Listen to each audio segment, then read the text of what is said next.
स्वामी विवेकानंद जी कहते हैं, जो कुछ भी तुमको कमजोर बनाता है, शारीरिक, बौद्धिक या मानसिक, उसे जहर की तरह त्याग दो, वरना जीवन वैसे ही व्यर्थ चला जाएगा। तो इस बात का पालन हम सभी को करना चाहिए। हेलो विद्यार्थियों, इस वीडियो के माध्यम से हम लोग देखेंगे कि व्यष्टि अर्थशास्त्र और समष्टि अर्थशास्त्र में क्या अंतर है। यहाँ पर देखिए हमने क्वेश्चन किस तरीके से लिखा हुआ है। कह रहे हैं कि व्यष्टि अर्थशास्त्र एवं समष्टि अर्थशास्त्र में अंतर स्पष्ट कीजिए। तो यहाँ पर दो सब्जेक्ट मैटर अलग अलग है। एक है व्यष्टि अर्थशास्त्र जो कि व्यक्तिगत स्तर पर अध्ययन करता है, और एक है समष्टि अर्थशास्त्र जो कि पूरी अर्थव्यवस्था का अध्ययन करता है। तो इस पर हमने अलग अलग वीडियो लेक्चर तैयार किया हुआ है। दो वीडियो लेक्चर अलग अलग आपको मिल जाएगा। दोनों का लिंक आपको इस वीडियो के डिस्क्रिप्शन बॉक्स में दिया हुआ है, आप वहां से जाकर के देख सकते हैं। साथ में ही हमने कमेंट बॉक्स में भी पिन अप कर दिया है दोनों ही वीडियो का लिंक, तो आप वहां से भी जाकर के देख लीजिएगा। ठीक है, प्ले लिस्ट पर भी आपको मिल जाएगा, मैंने ये भी आपको बता दिया। अब यहाँ पर देखो, जब दो सब्जेक्ट मैटर के बीच में हमें डिफरेंशिएट करना होता है तो हम क्या करते हैं, एक अंतर तालिका बनाते हैं, जैसे कि हमने यहाँ पर किया हुआ है। एक साइड में हमने लिखा है व्यष्टि अर्थशास्त्र और दूसरे साइड में हमने लिखा है समष्टि अर्थशास्त्र। तो देखो यहाँ पर सबसे पहले हमें जो पॉइंट या फिर जो आधार पहले बिंदु पर यहाँ लेना है व्यष्टि के साइड में, बस वही आधार हमें लेकर के चलना है समष्टि के साइड में। जैसे कि यहाँ पर ध्यान दीजिए हमने किस तरीके से लिखा हुआ है। पहले जो हमने अंतर बताया है दोनों में, वो है अर्थ के आधार पर। तो हमने यहाँ पर देखो किस तरीके से लिखा है। कह रहे हैं कि व्यष्टि, ये जो व्यष्टि शब्द है ना, इसका अर्थ होता है क्या, छोटा। लेकिन इधर देखिए, ये जो समष्टि शब्द है इसका मतलब होता है बड़ा। लेकिन अगर आप ऐसे भी लिखना चाहें तो लिख सकते हैं एक सेंटेंस बनाते हुए, जैसे कि हमने लिखा हुआ है कि व्यष्टि का अंग्रेजी माइक्रो होता है। देखो ये जो व्यष्टि शब्द है ये तो हिंदी में कह रहे हैं, लेकिन इसी व्यष्टि को हम अंग्रेजी में बोलते हैं क्या, माइक्रो, MICRO। ठीक है, ये माइक्रो जो शब्द है ना, ये ग्रीक भाषा के माइक्रोज टर्म से लिया गया है। कहां से लिया गया है, माइक्रोज शब्द से लिया गया है। माइक्रोज ध्यान से देखिए कैसे लिखा हुआ है, MIKROS। ये जो है ना ग्रीक भाषा का एक शब्द है, MIKROS। माइक्रोज ये जो शब्द है ये ग्रीक भाषा का एक शब्द है, और इसी माइक्रोज का मतलब होता है स्मॉल, यानी कि छोटा। तो आपने देखा किस तरीके से कि व्यष्टि का अंग्रेजी माइक्रो ग्रीक भाषा के माइक्रोज शब्द से लिया गया है, जिसका अर्थ होता है स्मॉल, यानी कि छोटा। तो ये आपने पहले देख लिया। अब देखिए समष्टि के साइड में कह रही कि समष्टि, तो समष्टि का अंग्रेजी क्या होता है, समष्टि का अंग्रेजी होता है मैक्रो। ठीक है, समष्टि का अंग्रेजी क्या होता है, मैक्रो, MACRO। ठीक है, मैक्रो ग्रीक भाषा के मैक्रोज शब्द से लिया गया है। कौन से भाषा के, ग्रीक भाषा के मैक्रोज शब्द से लिया गया है। मैक्रोज देखिए किस प्रकार से लिखा हुआ है, MAKROS, मैक्रोज। और ये मैक्रोज शब्द का मतलब होता है लार्ज, यानी कि बड़ा। तो यहां पर आप समझ गए हैं कि व्यष्टि का मतलब होता है छोटा और समष्टि का मतलब होता है बड़ा। ठीक है, अब देखिए हम यहां पर दूसरे आधार को लेते हैं और उसी आधार पर हम यहां पर दोनों में अंतर भी बताएंगे।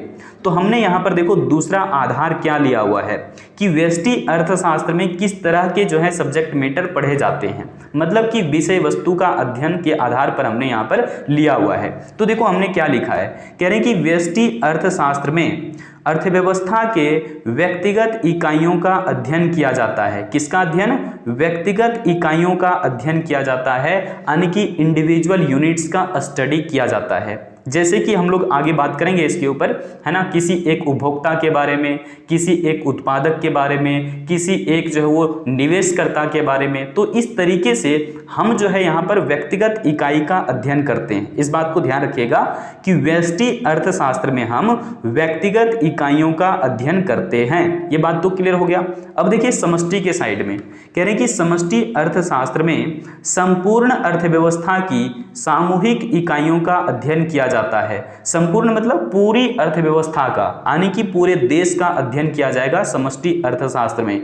जैसे कि हमें रोजगार की बात करना हो, हमें गरीबी की बात करना हो, हमें आर्थिक विषमता की बात करना है, हमें जो है राष्ट्रीय आय का बात करना है, सामूहिक मांग या सामूहिक पूर्ति का बात करना है, सब कुछ हम लोग जो है वो समष्टि अर्थशास्त्र में पढ़ते हैं। ठीक है। अब यहाँ पर देखिए हमने अगला पॉइंट क्या लिया हुआ है, पॉइंट नंबर जो है वो 3rd।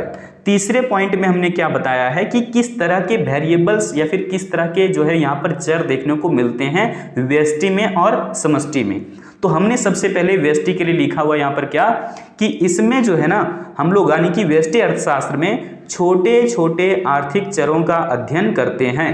कौन से चरों का? छोटे छोटे आर्थिक चरों का, यानी कि स्मॉल इकोनॉमिक वेरिएबल का स्टडी किया जाता है माइक्रो इकोनॉमिक्स के अंदर।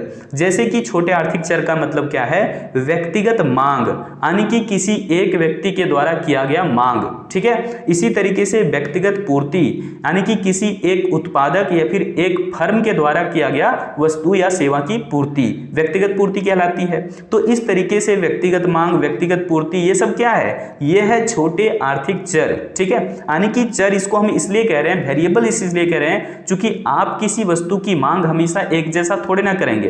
कभी किसी वस्तु को आप ज्यादा खरीदना पसंद करते हैं तो कभी किसी वस्तु की मांग आप कम भी कर देते हैं। इसका मतलब मांग जो है यहां पर क्या है? एक वेरिएबल है। और ये छोटा आर्थिक चर क्यों कह रहे हैं? क्योंकि सिर्फ हम एक व्यक्ति की मांग की बात कर रहे हैं, इसलिए आप समझ गए होंगे कि व्यष्टि अर्थशास्त्र में हम छोटे छोटे आर्थिक चरों का अध्ययन करते हैं, ठीक है। चलिए अब यहां पर देखते हैं समष्टि के साइड में।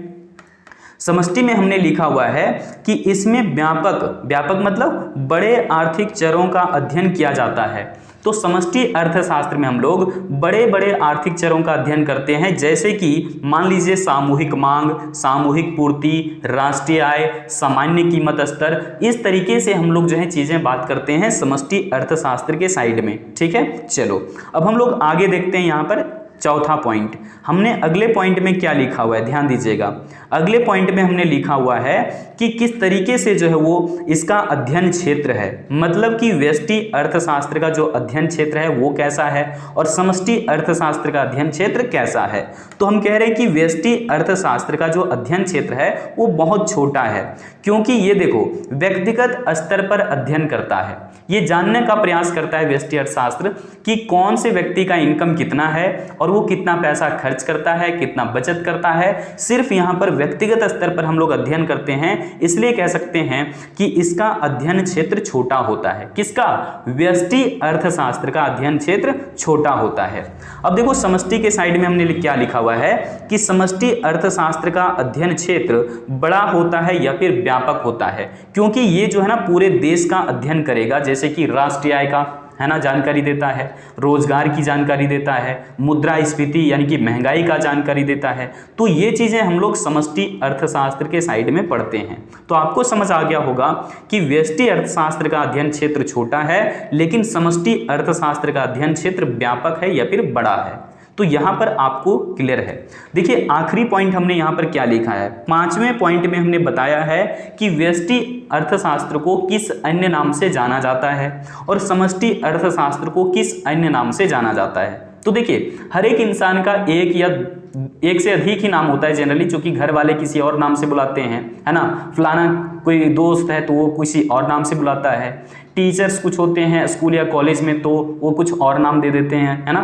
तो इस तरीके से हर एक व्यक्ति का जो है ना कुछ एक दूसरा नाम भी होता है, ठीक है, निकनेम जिसको बोलते हैं। तो इसी तरीके से देखिए व्यष्टि अर्थशास्त्र को कीमत सिद्धांत के नाम से भी जाना जाता है, मतलब कि हम लोग व्यष्टि अर्थशास्त्र को कीमत सिद्धांत या फिर मूल्य सिद्धांत कह सकते हैं। अंग्रेजी में इसको प्राइस थ्योरी कहा जाता है। क्यों कहते हैं इसको प्राइस थ्योरी, क्यों कहते हैं इसको कीमत सिद्धांत? क्योंकि व्यष्टि अर्थशास्त्र में ही हम लोग ये बात को पढ़ते हैं कि किसी वस्तु का कीमत या फिर किसी भी मजदूर की मजदूरी, भूमि का लगान कैसे तय होता है। मतलब कि यहाँ पर आप समझ सकते हैं कि वस्तु का कीमत जो है वो तय करने का सिद्धांत हम लोग देखते हैं व्यष्टि अर्थशास्त्र में, जो कि हम लोग मार्केट वाले चैप्टर में पढ़ेंगे, ठीक है। आगे देखो यहाँ पर समष्टि के साइड में हमने क्या लिखा है कि समष्टि अर्थशास्त्र को आय एवं रोजगार का सिद्धांत के नाम से भी जाना जाता है। तो देखिए समष्टि अर्थशास्त्र का दूसरा नाम क्या हो गया? समष्टि अर्थशास्त्र का दूसरा नाम हो गया आय एवं रोजगार का सिद्धांत, लेकिन व्यष्टि अर्थशास्त्र का दूसरा नाम क्या है? कीमत सिद्धांत। तो ये दोनों को ध्यान रखना होगा, ये कई बार ऑब्जेक्टिव में भी पूछा जाता है। तो उम्मीद है इस वीडियो कंटेंट के अंदर में जो भी चीजें आपको बताया गया है सब आपको अच्छे से समझ में आ गया होगा। फिर से मिलते हैं हम किसी अगली वीडियो अपडेट के साथ। आज रखते इतना ही। जय हिंद।